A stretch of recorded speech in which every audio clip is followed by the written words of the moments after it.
उमेद अभियानामध्ये शिरूर तालुक्यामध्ये सुप्रभा केडकर मॅडम तालुक्याच्या BMM म्हणून जेव्हा त्यांना चार्ज मिळाला तोपर्यंत आमचे जे प्रभागाचे सगळे शिशी होते ते सगळे व्यवस्थित काम करत होते, सगळ्या कॅडरचे व्यवस्थित मानधन काढत होते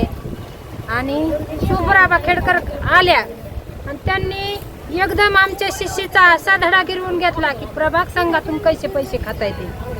तर त्या प्रभाग संघामध्ये CRPचं मानधन असो, काही इन्फ्रास्ट्रक्चरचा फंड असो उत्पादक गटाचा,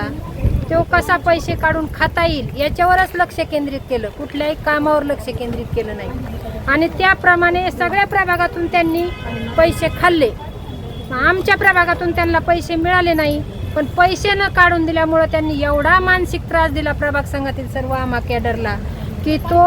आम्ही सहन करत रडत सहन करतो। मानधन तर वेळेवर होत नाहीचे, फक्त त्रास सहन करतो। पण जोपर्यंत सुप्रभा केडकर नव्हती तोपर्यंत जे आमचे प्रभाग समन्वयक आहेत म्हणजे शिशी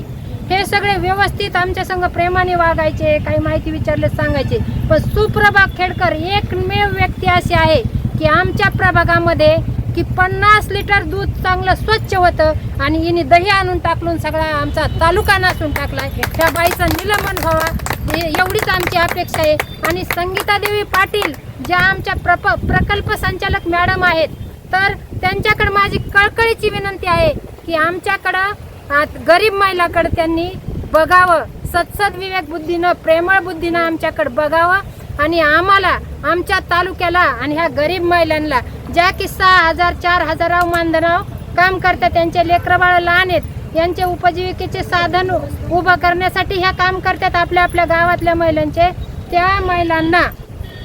संगीता देवी पाटीलनी स्वतः पुढाकार घ्यावा, पुढे यावा, आमच्या सुनावणीमध्ये बसावा आणि जे काही आमचे तालुक्याचे सुप्रभा केडकर BMM आहे ही एकटी दोषी आहे आणि त्या एकटीवर दोष कसा जातो हे कागदोपत्री बँकेचे RTGS घेऊन तपासावा आणि त्यांच्यावर कठोर कारवाई करावा असं मी सुनीता कंठाळे पाडळीमधून स्पष्ट मत तुमच्यापाशी व्यक्त करते। माझा संगीता देवी पाटील ह्या पदसिद्ध जे अधिकारी आहेत प्रकल्प संचालक मॅडमवर यांच्यावर काहीही रोष नाही, त्यांनी त्यांच्या पदाचं काम पारदर्शक करावं।